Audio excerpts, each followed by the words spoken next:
नमस्कार. टुडे समाचार न्यूजमध्ये सर्व प्रेक्षकाचं स्वागत आहे. मी तुम्हाला सतत वेगळे विषय, वेगळ्या चर्चा. आता मी उमरगाव लोहारा विधानसभेचे जे आमदार आहेत, ज्ञानराज चौगुले साहेब, त्यांनी उमेदवारी अर्ज भरलाय.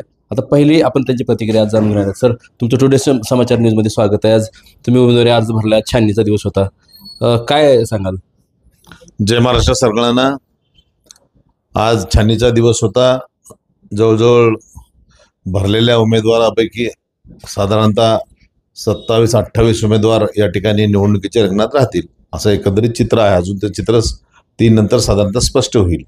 पण बऱ्यापैकी सगळ्यांचे फॉर्म सिलेक्ट झाले आहेत, मंजूर झालेले आहेत. काय वाटतंय, कसं एकंदरीत वातावरण कसं वाटतंय? काय शेवटी मी निवडणुकीच्या रिंगणातला उमेदवार आहे आणि विद्यमान या तालुक्याचा गेली 15 वर्ष म्हणून आमदार म्हणून काम करतोय. त्यामुळं मी केलेल्या कामाच्या जोरावर पुन्हा या तालुक्याचा मी निश्चितपणानं आमदार होणार. त्यामुळे मी बाकीचे विरोधक कोण, काय, कुठले, काय याचा काही कधी विचार केला नाही. मागेही, आताही करत नाही आणि भविष्यातही करणार नाही. मी माझी बांधिलकी जनतेशी असते. उमरगा आणि लोहारा तालुक्यातील तमाम ज्या ज्या काय अडचणी निर्माण झाल्या असतील त्या समजून घेणे, विधानसभेच्या पटलावर नेऊन मांडणे, विधानसभेच्या योजना सर्वसामान्य शेवटच्या घटकापर्यंत कशा पोचवता येतील त्या पोचवण्याचा कायम प्रामाणिकपणाचा प्रयत्न करणे हे माझं काम असेल. अजेंडा काय असणार आता तुमचा? प्रचाराचा मुद्दा काय असणार आहे पुढे? तुम्ही कोणते मुद्दे घेऊन निवडणुकीमध्ये प्रचार सभा घेणार आहेत किंवा कसं नियोजन असणार आहे? मी आतापर्यंत केलेलं काम हे लोकांना माहीतच आहे.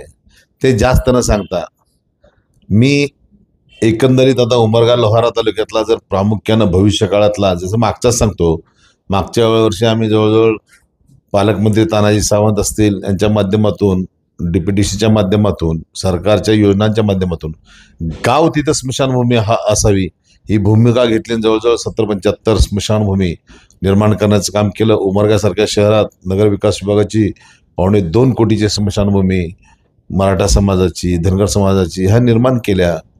कारण का त्या ठिकाणी गेल्यानंतर प्रसन्न वातावरणात सुद्धा सगळ्या गोष्टी व्हाव्यात. नाहीतर घाण साचलेली असते, काही अस्ताव्यस्त असतं.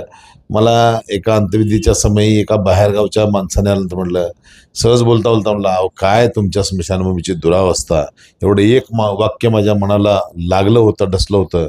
म्हणून आज जिल्ह्यातील म्हणून किमान मराठवाड्यातली तर सगळ्यात सुंदर स्मशानभूमी हे उमरगा शहराची आपण तयार केली आणि तिचं एकंदरीत व्यवस्थापनही व्यवस्थितपणानं आपण आजपर्यंत सांभाळलेलं आहे. आणि पुढच्या हे झालं कामाचं. पण पुढच्या काळात एक गोष्ट माझ्या मनातली असलेली खंत आहे.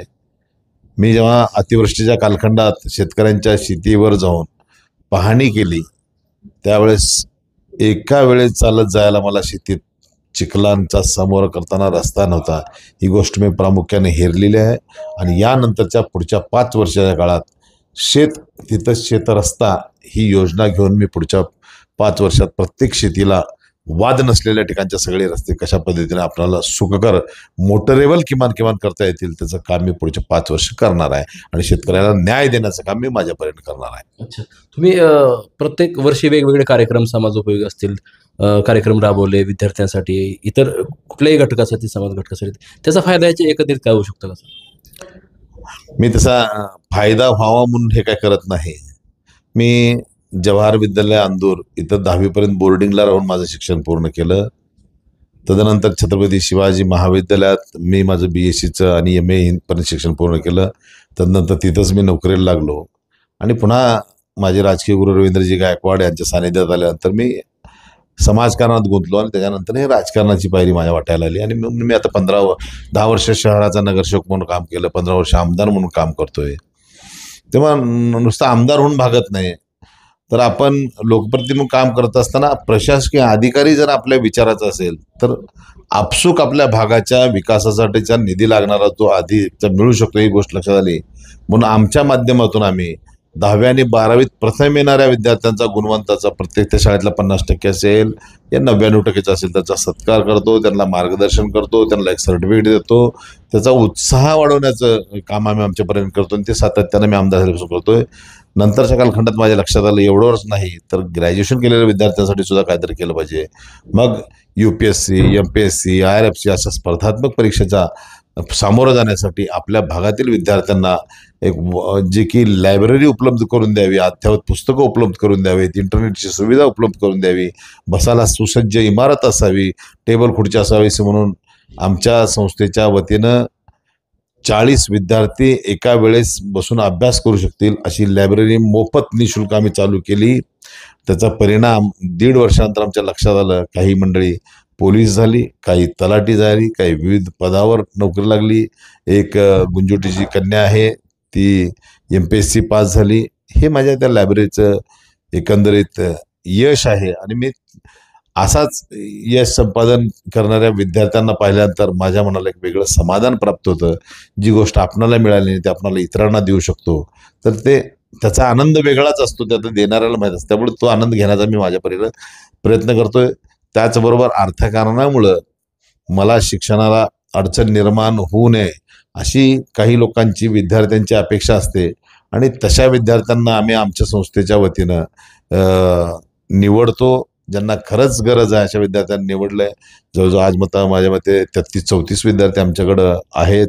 आम्ही दरमहा त्या विद्यार्थ्यांना RTGS मार्फत पैसे पाठवतोय. काही मेडिकलला असलेल्या विद्यार्थ्यांना 2,500 रुपये आणि 1,000 पासून ते 2,500 रुपयाच्या दरम्यान आजपर्यंत आम्ही देण्याचं काम करतोय.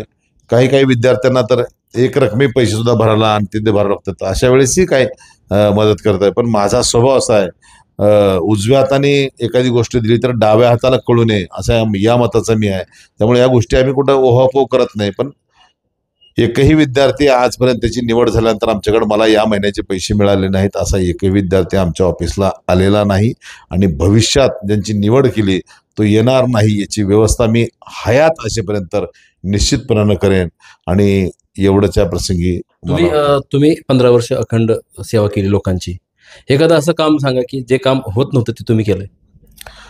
आता 15 वर्ष आमदारच्या कालखंडात एक काम सांगायचंच म्हणलं तुम्हाला तर कोरेगाव या गावातून इकडच्या शेतातून पलीकडच्या शेतात जायला 7-8 किलोमीटरचं चक्कर मारून जावं लागतं. का? तळं भरलं की त्याचं बॅकवॉटर बॅकला यायचं आणि शेतीला जायला यायचं नाही शेतकऱ्यांना.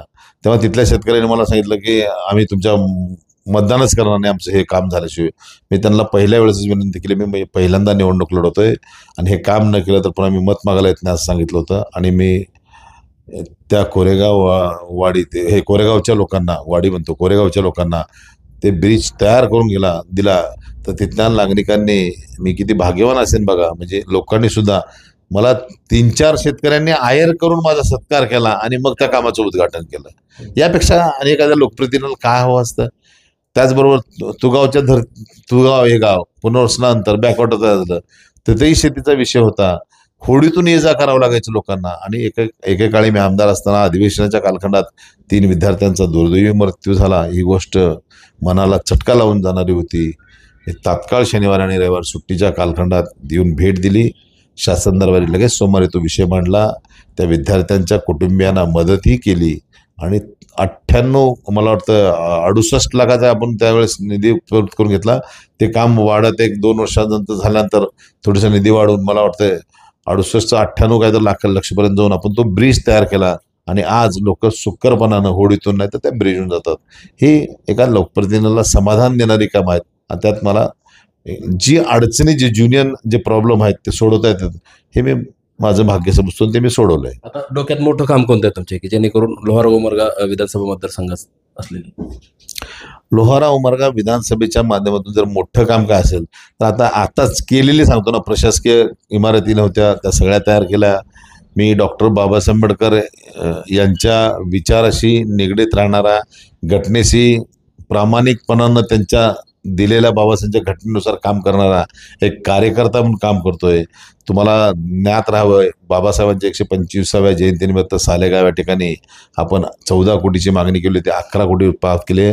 आज अद्ययावत सुसज्ज अशी इमारत आम्ही त्या ठिकाणी तयार केली. तर बाबासाहेब आंबेडकरांचे विचार कुठेतरी दिले गेले पाहिजेत येणाऱ्या तरुण पिढीला.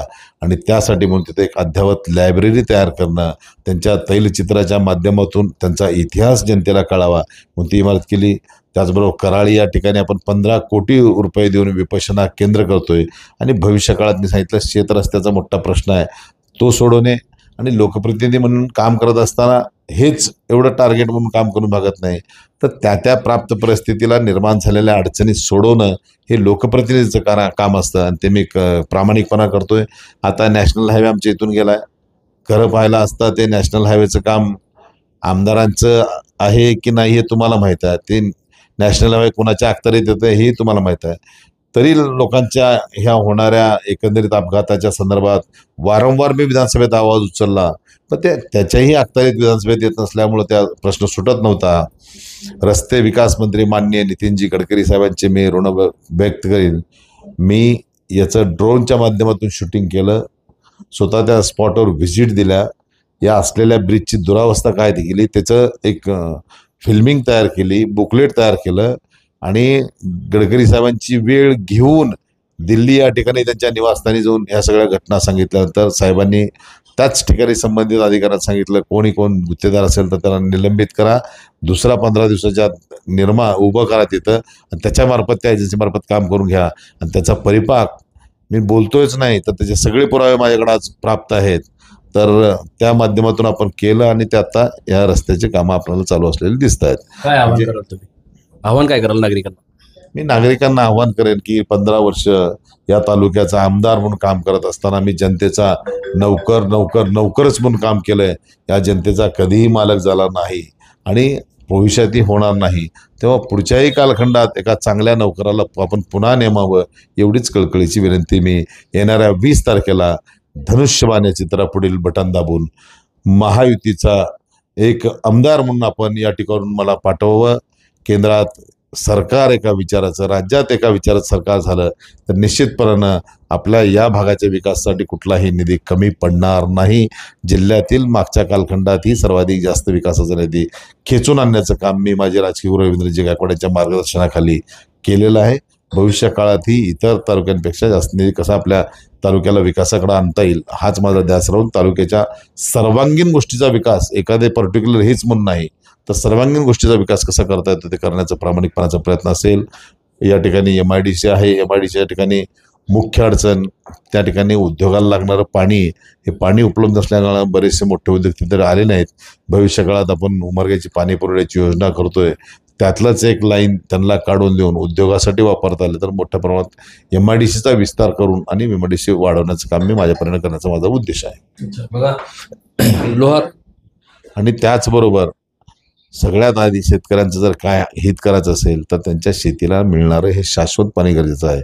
मराठवाड्याच्या न्याय हक्काचे 21 TMC पाण्यापैकी फेज 6 टप्पा क्रमांक 6 रामदाराच्या तुळजापूरच्या घाटमाथ्यावर आलेलं पाणी पुन्हा पाईपलाईनच्या माध्यमातून आमच्या कराळीच्या डोंगरापर्यंत आणण्याचं काम माझ्या वतीनं पुढच्या वर्षभराच्या कालखंडात आपल्याला पूर्ण करायचं आहे.